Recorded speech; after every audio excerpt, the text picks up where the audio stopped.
Good morning, CCF family. Good morning. I'm pressing everyone to please stand. The Bible says in Philippians chapter 2, verses 9 to 10, "Therefore God exalted him to the highest place and gave him the name that is above every name, that at the name of Jesus every knee should bow in heaven and on earth and under the earth." Church, today we are not just singing words.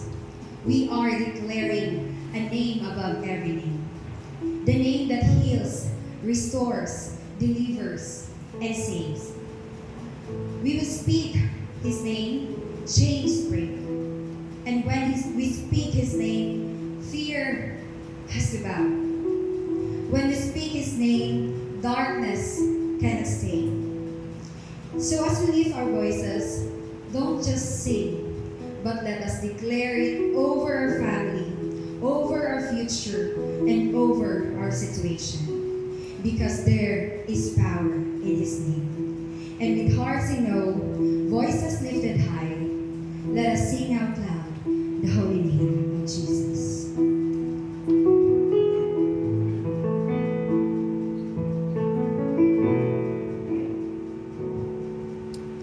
I just want to speak the name of Jesus over every heart and every mind. 'Cause I know there is peace within your presence. I speak Jesus.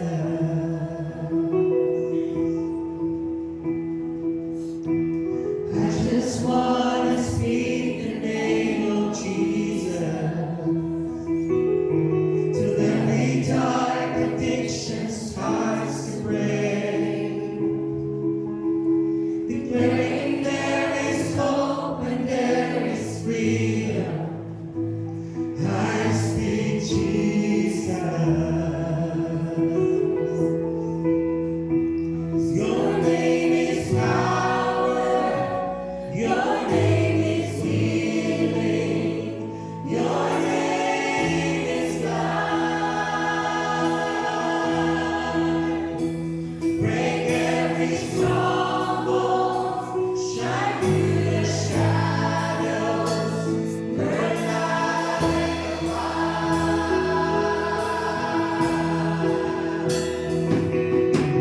I just want to speak the name of Jesus over fear and all anxiety. To every soul captive by depression, I speak Jesus. Your name is power. Your name is healing. Your name is life. Break every stronghold. Shine through the shadows. Burn like a fire. Show Jesus from the mountains. Jesus in the streets. Jesus in the darkness over every enemy. Jesus for my family, I speak the holy name, Jesus.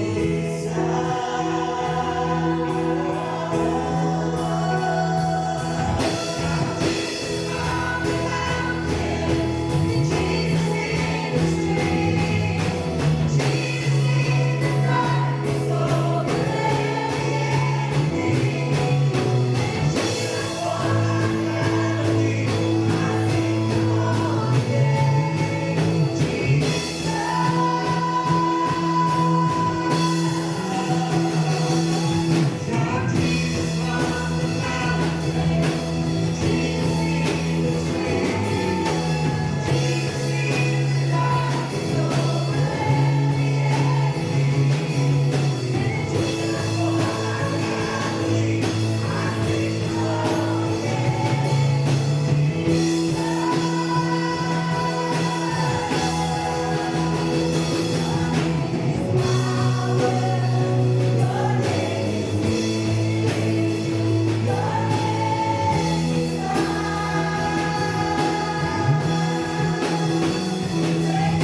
Sing with me how great is our God, and all will see how great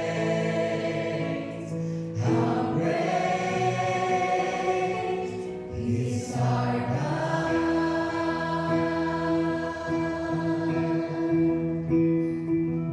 The splendor of the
come before you today in awe and gratitude.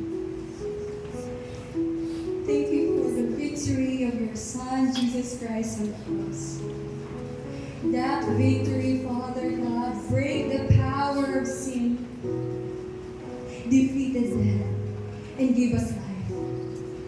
Lord, thank you for the blood that is shed, for the love that was poured out, and for the grace that freely flow to those who believe in Him. Lord Jesus, thank you for your sacrifices. Your sufferings are not in vain, because Lord, you have completed your triumph. And now, because of that victory, Lord, we are redeemed, we are healed, and we are free, Father. Thank you so much. And Lord, may the power of the cross continue to empower us. Give us courage, Lord God, in every trial. Give us hope in this desperation, Father God. And give us joy, Lord God, in every circumstances. Lord, thank you even for your Holy Spirit. And may that your Holy Spirit continue to empower each and every one of us to walk in that victory forever. That may we continue, Father God, to reflect the holiness of Jesus. May we continue to declare His name to the world forever. Because, Lord, you deserve it. You deserve, Lord, to be known, Father God. You deserve all the glory and honor of all of your creation. Father, we want to glorify you. We want to speak for your name. And we want to continue to live a victorious life. Be magnified always and forever, O God. In Jesus' name we pray. Everybody say, Amen.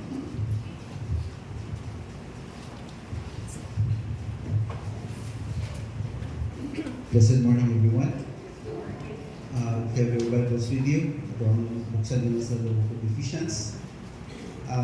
Ephesians chapter 6, verses 10 down to 18. Ephesians 6, 10 to 18. Sundan niya sa hilo, mas I read this passage in Ephesians 6, verses 10 to 18. It says, a final word. Be strong with the Lord's mighty power. Put on all God's armor, so that you will be able to stand firm against all the strategies and tricks of the devil. For we are not fighting against people made of flesh and blood, but against the evil rulers and authorities of the unseen world, against those mighty powers of darkness who rule this world, and against wicked spirits in the heavenly realms. Use every piece of God's armor to resist the enemy in the time of evil, so that after the battle, you will still be standing firm. Stand your ground, putting on the sturdy belt of truth and the body armor of God's righteousness. For shoes, put on the peace that comes from the good news, and that you will be fully prepared. In every battle, you will need faith as your shield to stop the fiery arrows aimed at you by Satan. Put on salvation as your helmet, and take the sword of the Spirit, which is the Word of God. Pray at all times, and on every occasion, and in the power of the Holy Spirit. Stay alert and be persistent in your prayers for all Christians everywhere. May the Lord bless the reading of His words. Now please be seated. Before we are going to hear the message in word coming from Tagalog, let us have a privilege to listen the words as the message in song ay kahatag ka na to sa CCF choir.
so much, choir, for the song. I mean, ang song teaches us to trust in the Lord. Sa ligid na kay dili mayo ang dagan sa panahon ro.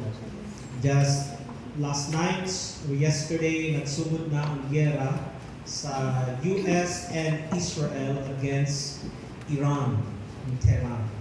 And just recently, Russia and China is backing up Iran. And napod ang giyera sa Afghanistan and Pakistan. And on alert ang boundaries sa Thailand and Cambodia. And still ongoing paghihapon ang giyera between Russia and Ukraine.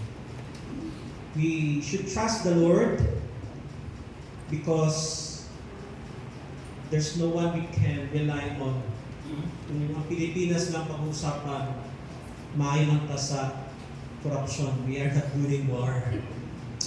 Let us be aware of that and let us be prayerful, pray for countries, and just wary of those who will be directly affected by the war. Nanay 40 casualties, actually, ng estudyante sa Tehran.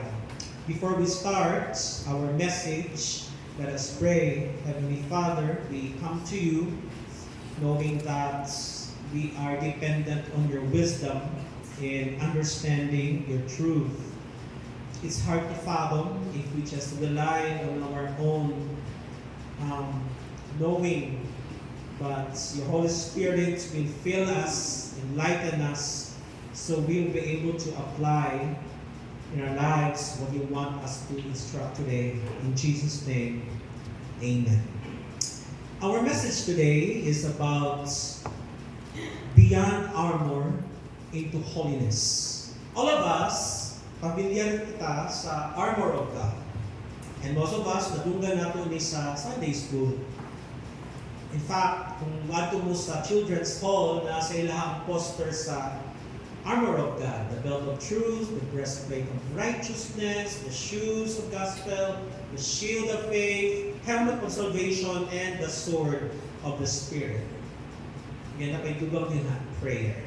Natunga nato kung sa ang meaning sa bawat piece sa arm, and we learn kung sa ang ginaprotektahan sa pieces of this arm. But have you wondered nga naman si Paul mauna ang ending sa iyahang letter sa Ephesians? Nga naman ang iyahang conclusion, it points us to the armor of God. What brought him there? Pagsulat ni Paul sa Ephesians, wala siya nagsugod with warfare language. Wala siya nag-mention first with the demons. Wala niya i-rebuke first ang mga spirits. And there's no dramatic confrontation sa first part sa iyang letter. And so, how did he arrive sa powerful image of armor sa chapter 6? The last part. Kasagaran sa mga Christians, ang assumption is, ang passage that exists simply because life is a battlefield. That we are constantly under attack of the enemy, that we fight, we bind, we rebuke, and we confront unseen enemies. That's why we hear, anytime we hear the word or the term armor of God, ang nasa panghuna-huna tayo nato is war, battle, conflict.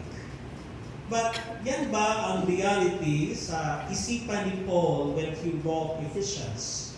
Or is there something deeper happening here?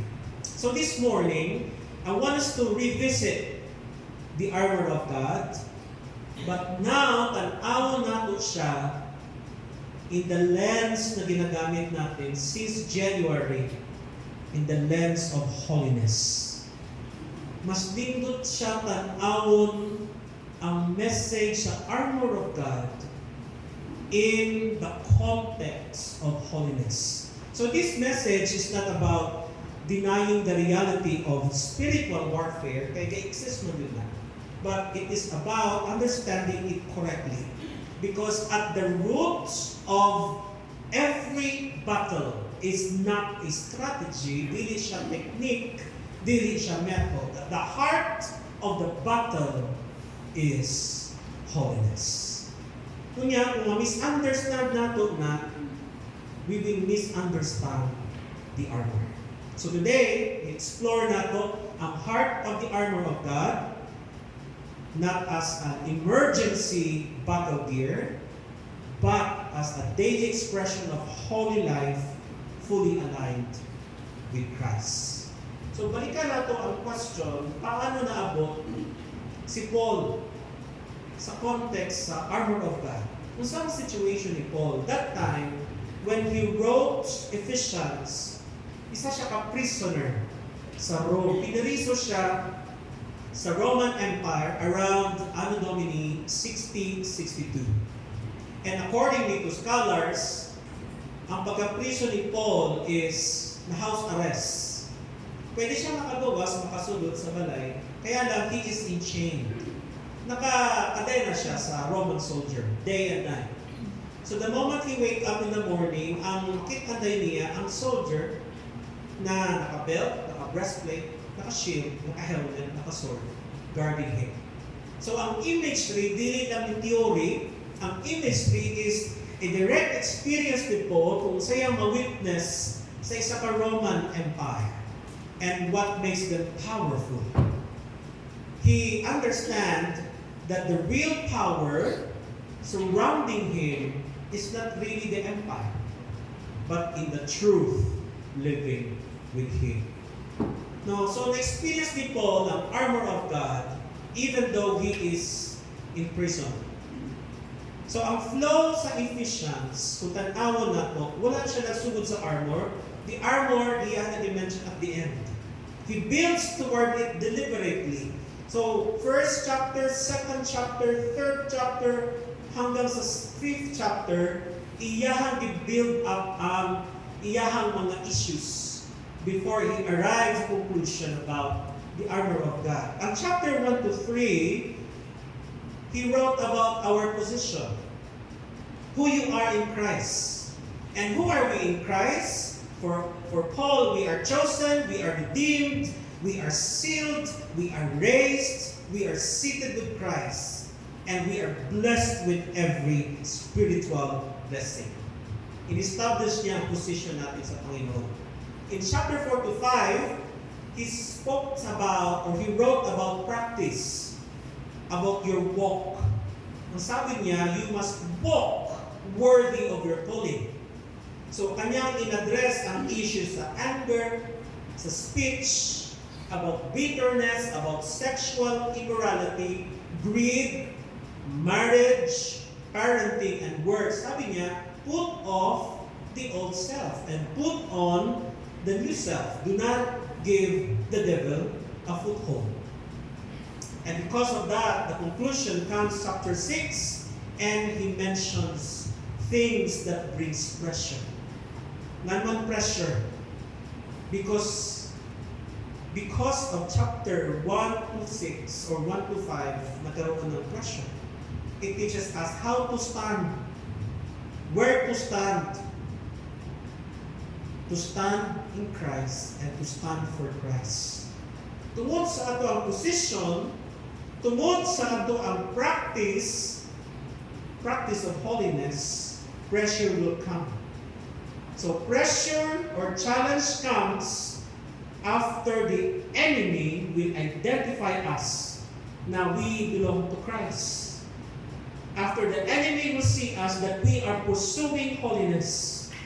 So, Paul warned us because yan ang bagong buhay natin. There's the morning. We have an ending. The unseen battle.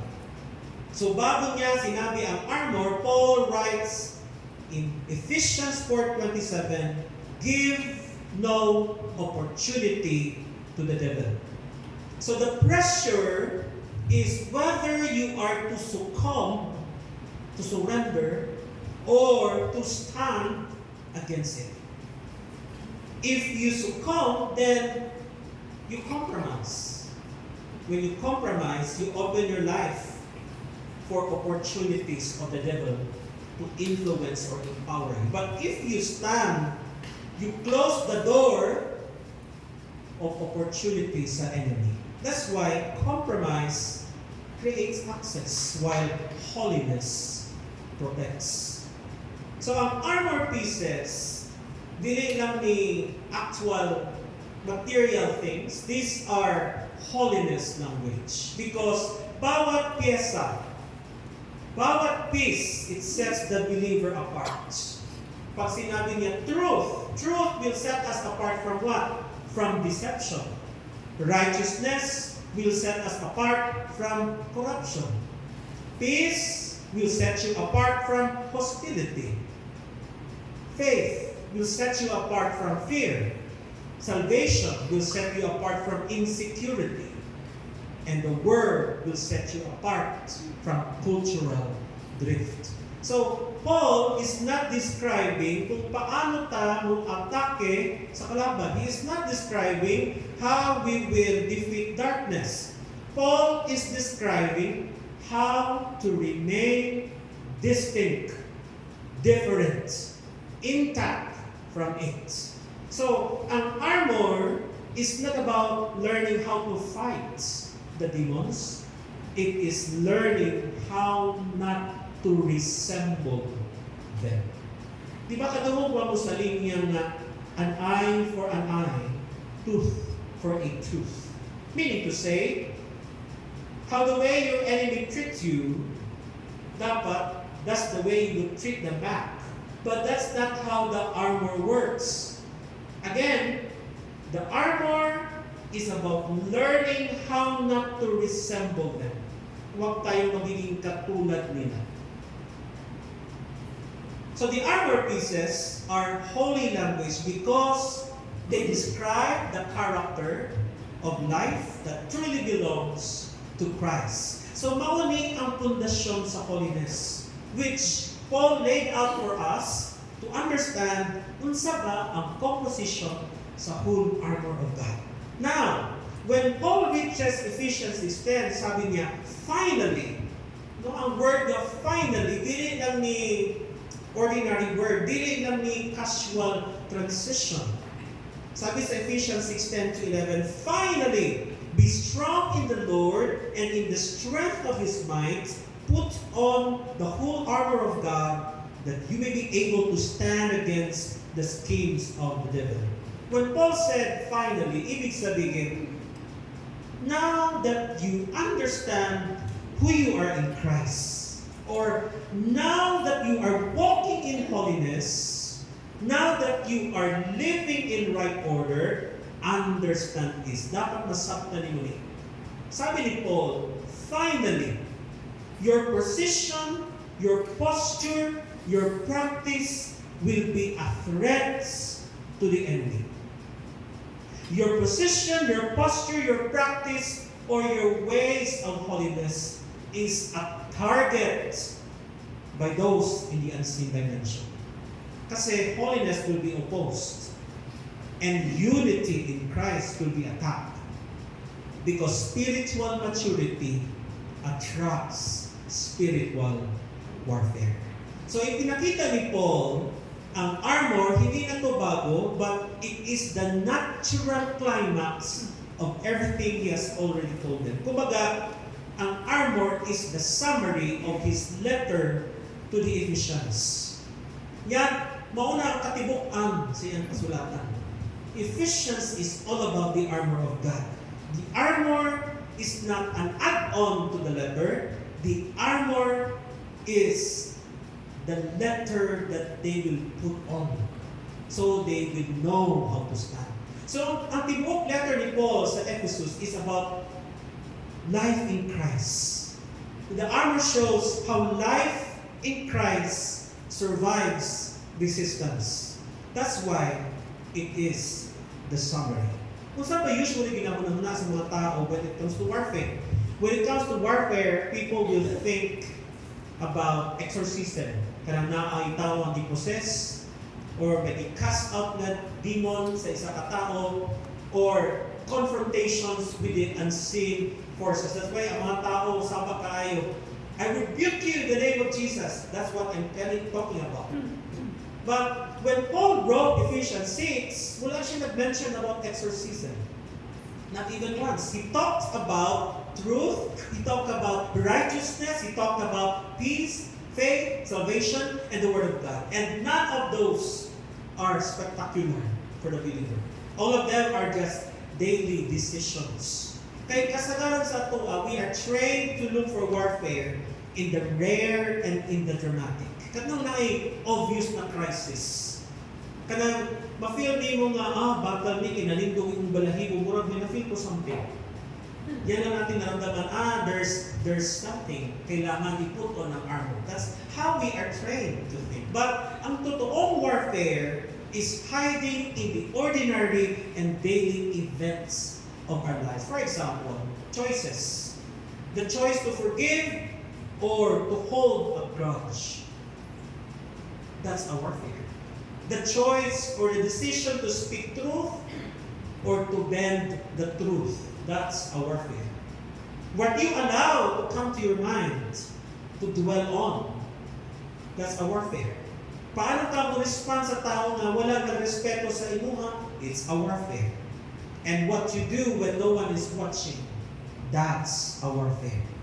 So these don't look like warfare for most of us, but they look just an ordinary day.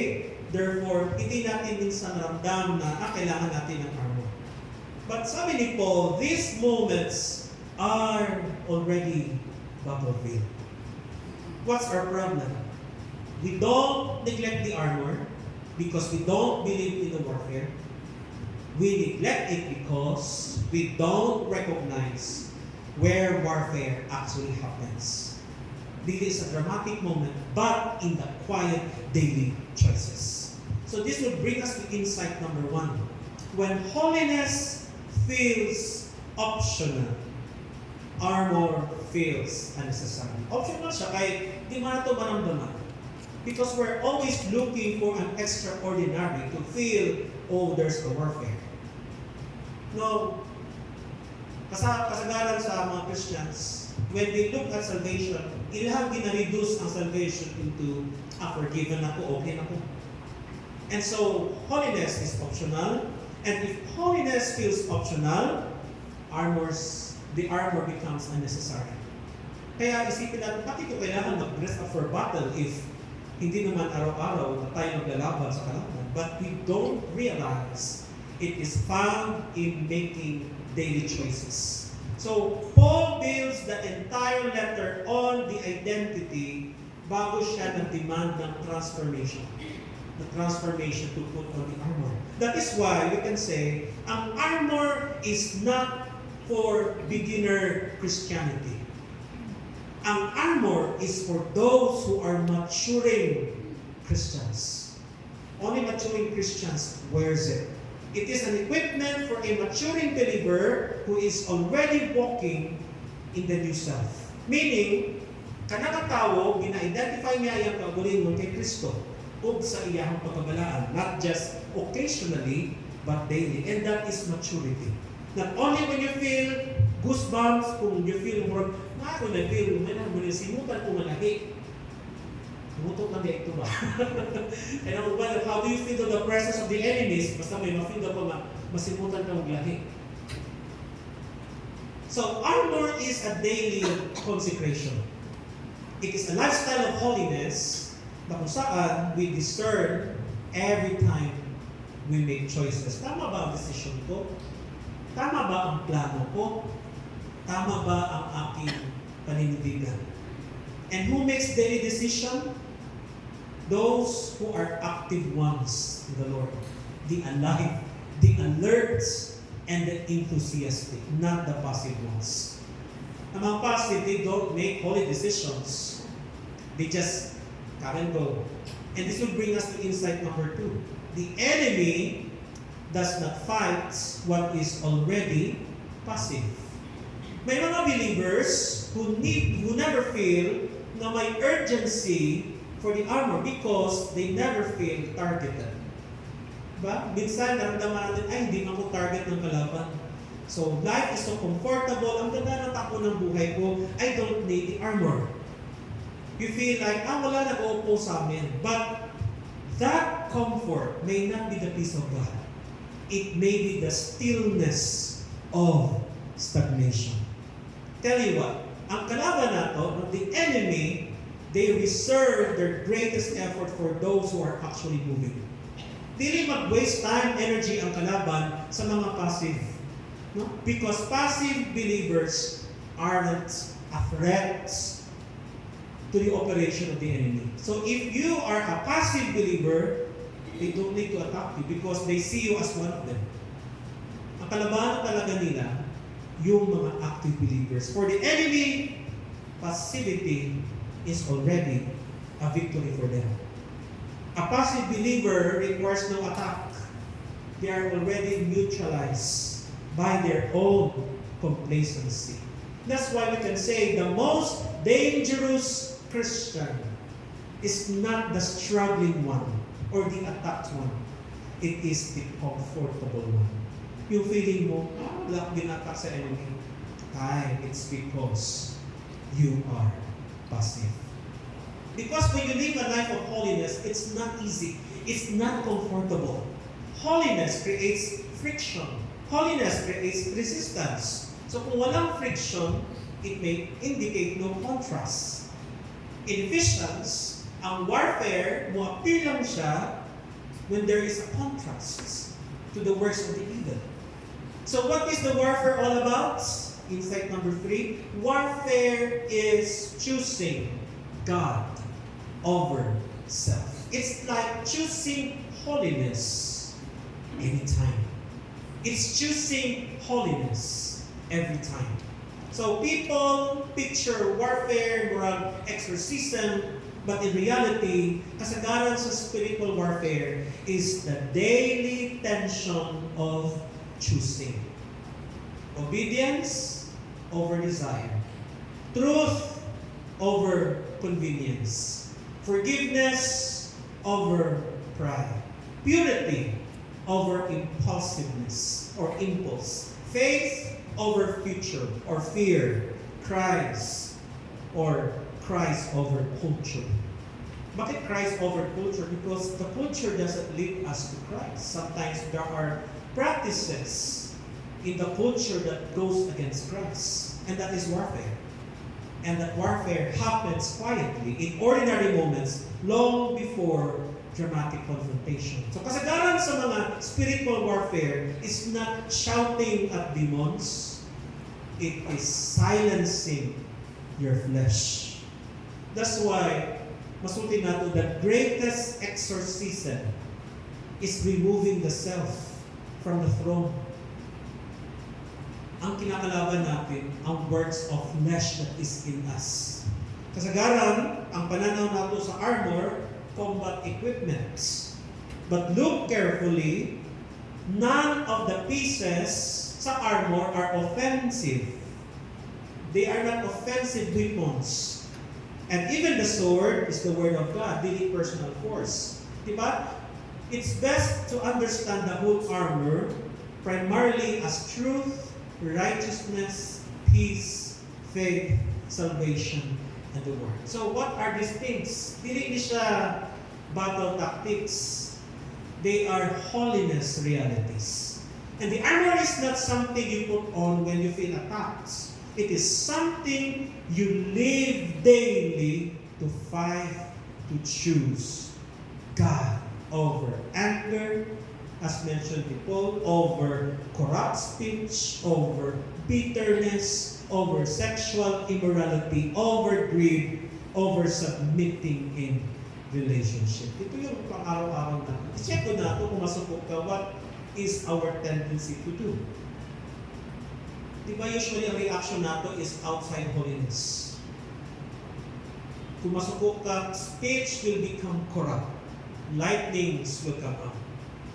When we are bitter, we distance ourselves from people. We learn to hate people.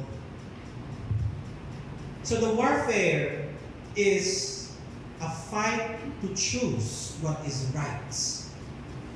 And what is right? Anything that is holy, that glorifies God. So ang warfare, it reveals why holiness is necessary. Holiness is how the armor is worn. Now, if you read Ephesians 6:10-18 carefully, manotice mo something remarkable. Si Paul, nag-mention siya isa ka word 4 times. And that word is not attack, that word is not advance, is not to conquer, is not to overcome. The word is stand. That's the word there. Sabi sa verse 11, that you may be able to stand against the schemes of the devil. In verse 13, that you may be able to stand or withstand in the day or in the evil day. And 14, having done everything to stand firm. And in 14, stand therefore. So kami, di rin yan a careless repetition. Ang sinasabi ni Paul sa atin, you are not fighting for victory. You are standing for victory. Ano man not fighting for victory? Because God has already claimed victory through His Son, Jesus Christ. Christ has already defeated the powers. Diba? Sabi pa sa Ephesians 1:22, He is already far above all rule and authority and power and dominion. So, the decisive battle has already been won by Christ. So, ang nabilin sa ato ang mga believers is not conquest. What is left for us to do is consistency. Consistency and constancy to stand. We do not fight to win, we stand because He already won. That's the purpose of the armor. The battle then is not about i-overpower mo ang kalaban. It is about refusing to step outside of what Christ has already finished. Meaning, staying within the perimeters of His grace, of His love, of His mercy, and His power. Ang warfare, ang trabaho niya, is to pull us outside those boundaries. Outside the grace, outside love, outside power, outside mercy. Ang trabaho ng holiness is staying within the covering of Christ. That's why the armor is Christ. When Paul says, put on the armor, ang emphasis din ha is stability. To stand. And standing means remain. Remain in truth kung meron ng lies.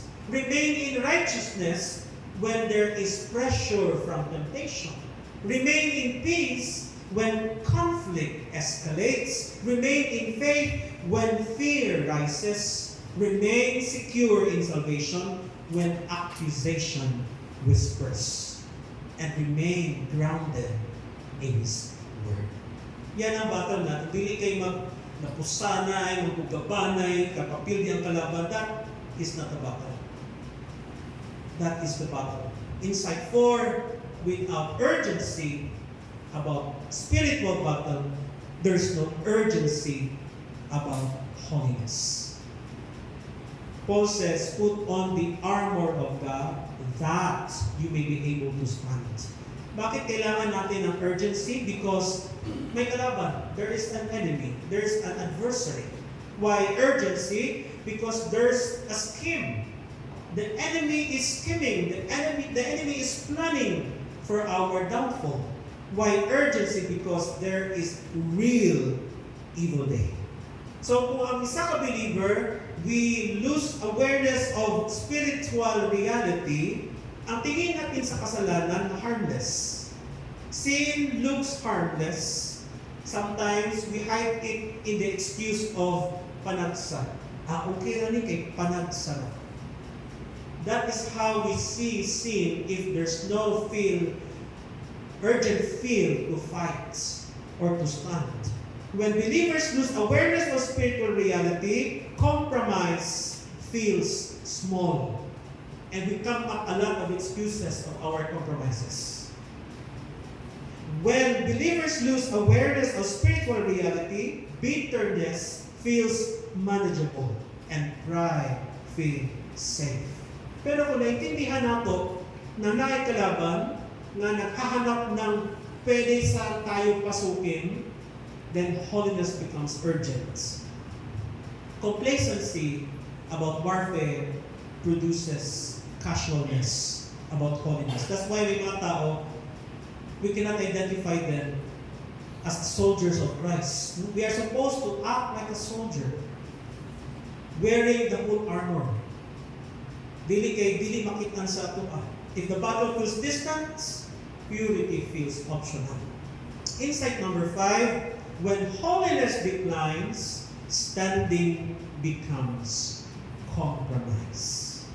Pag nagbaba ang ating level of holiness, maghina din ang ating stability. We cannot stand in adversity. And standing becomes difficult. Sabi ni Paul, stand. Hindi siya nagsabi, defeat the devil. And standing requires integrity across every area of life. So kung ang truth na compromise, then papasok ang deception. When righteousness is neglected, accusation gains power. When faith weakens, fear penetrates. And when identity shakes, confusion spreads. That's the problem there. The battle is not lost tungkol kay weak ang Ginoo, it is compromised dahil ang alignment nato sa Ginoo was broken. Why? Because we don't value walking in holiness. So, kung ang atong kinabuhi is not lived in holiness, ibig sabihin, the armor is off. And so we open opportunity for the devil to attack. Remember, the enemy does not have to overpower you if he can first destabilize you. Ang trabaho nato is to stand. To put on the armor is to stand. Learning to live holy living. Holiness, again, is not about earning victory, it's about maintaining ground. So, kung i-examine nato ang pieces sa armor, actually, hindi siya battle gear. The armor are characters. Character. The Christ-likeness made visible.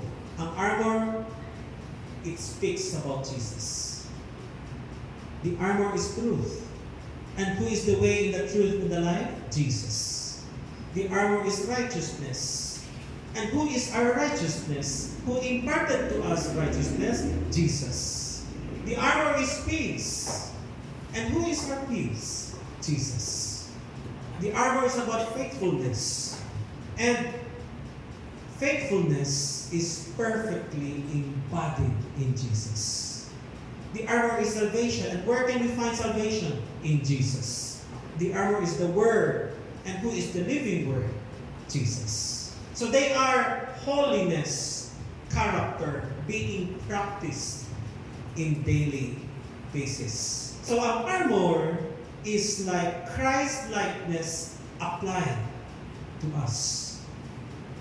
Insight number 6, the armor is what sets believers apart. Ito ang nagdi-distinguish sa mga believers versus the unbelievers.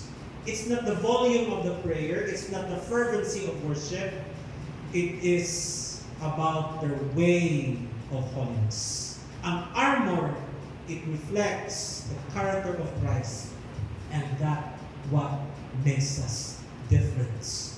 Ang darkness does not fight what blends in. Kung sanamuha ta sa tao and people cannot see us as light and salt, then darkness will not fight.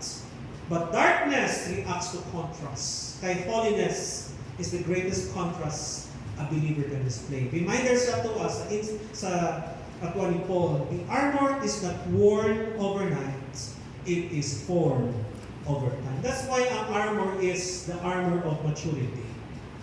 When Paul said put on the armor, he is talking about maturing Christians. Sa mga baby Christians, you have to work a lot in order to understand the blessing and the power of the armor. Sabi ni Paul sa Ephesians, put on the whole armor of God. But earlier, in chapter 4, he already said, put off the old self and put on the new self. So the language is the same because ang reality is the same. No? The armor is the mature expression of the new self. So you do not become armored by a single emotional decision. You become armored because of your daily surrender to the Lord. Repeated obedience to the Lord. Consistent repentance and ongoing submission to the Spirit. So when we speak about armor, it speaks about formation. That developed over time when the believer submits to Christ in His power and in God's power.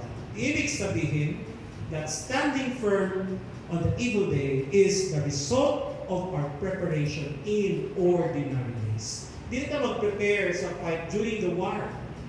We prepare before the war. That's why our armor should be worn daily. A life of holiness must be lived daily. So, lastly, one final observation. The armor passage sa Ephesians 6, wala ni gisulat sa isa lang ka-believer or sa isa lang ka-group of community. Paul is talking about the church. Na dili lang isa, dili lang pastor, dili lang elder, dili lang isa ka-member, dili lang musicians, dili lang praise and worship team, dili lang choir member ang magsuot sa armor. Ang encouragement din is that the armor must be worn by the church. Some scholars suggested na ang imagery sa Ephesians 6, it resembles a Roman shield wall. Ingana ba? Ingana dapat ang ito sa church. Tanan-tanan ka, full armor. Standing together, shoulder to shoulder, locking shields together to form a unified barrier. Meaning, let us not allow the enemy to penetrate our church. Kung isa lang mahulog, there's an opportunity for the enemy to come. So that is the picture of the church. The armor must be worn by each and everyone in the church, and as a whole, we become powerful. So ang trabaho sa yawa is to divide us. But warfare isolates, armor unites. So if you are not wearing the armor, ibig sabihin, you don't unite with the church. If you do not value holiness, you are making an opening to the church for the enemy to influence the ministry of the church. So, a holy church is a stable church. Paano tayo maging holy? Everyone must wear the armor. But when holiness is neglected corporately, no amount of warfare language can substitute for it. So in closing, ang blessings ng Ginoo sa Ginoo sa tuwa, He did not left us defenseless. Sabi ni Paul, put on the whole armor of God. Ibig sabihin, the armor is provided, protection is available, strength is supplied, resources are complete. Yan ang ibig sabihin na put on the armor. The Lord did not save us, and then He left us exposed to the enemy. Ang problema sa tuwa, it's not because there's an absence of provision. Our problem is the absence of appropriation. Wala na ito ginagamit.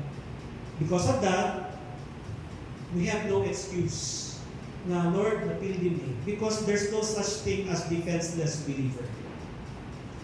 God saved us, and when He saved us, you are provided with the armor. May mga discouraged na mga believers, may mga distracted na mga believers, may mga immature believers, but not defenseless ones. Kulang lang di ay sa pag-apply sa Christ-likeness. Kulang lang sa pag-embrace sa holiness. Again, the battle belongs to the Lord. That's why we need to stand. The armor belongs to the Lord. The strength belongs to the Lord. Victory belongs to the Lord. But standing, that is our responsibility. But how can you stand when you don't value holiness. So, and standing requires holiness. Standing means abiding in Christ. It means surrender to Christ. It means alignment with Christ. That's why the armor is Jesus. Wearing it makes difference, but living it makes it powerful. So stand rooted, stand grounded, stand holy, stand aligned. Therefore, katong kanta nga, I'll stand with arms high and heart abandoned in awe of the one who gave it. O mas malalim na ang meaning ng song na yan sa akin. Because beyond belief, beyond warfare, there is holiness. And holiness is how we stand. Shall we take time to meditate on the Word? Shall we all bow down our heads? Let us ask ourselves, where have I given the enemy ground through compromise or unresolved sin? Naabay parte sa atong kinabuhi na kitagaan nato ang kalaban opportunity to influence us or even to defeat us. Naging passive ba tayo? Assuming warfare is not real or not relevant to our daily living? In my life, in our lives, saan ba ako nangangailangan ng alignment? Speech, relationship, thought life, our private choices. Are we actually wearing the armor or merely admiring it from a distance? Let us meditate on those questions.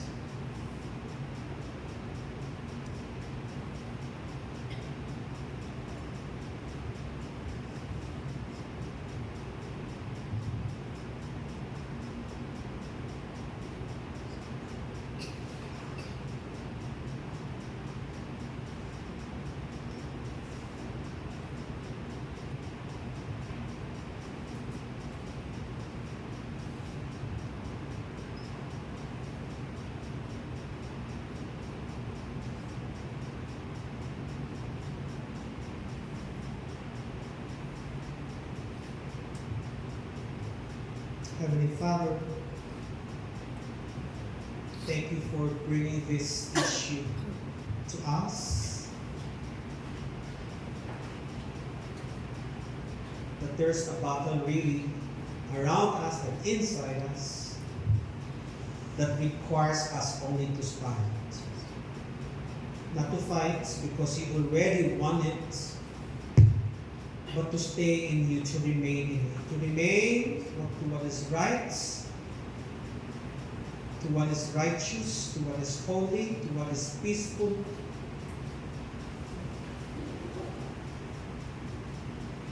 Salamat, Lord, because you never fail in providing us all the things that we needed to stand. Our problem is we do not avail it.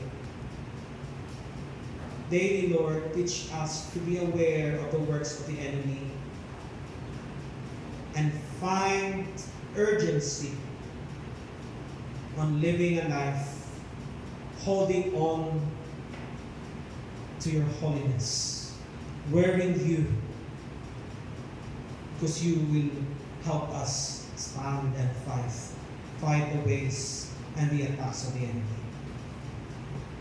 Yes, Lord, teach us to stand with arms high and heart abundant in awe of the one who gave it all.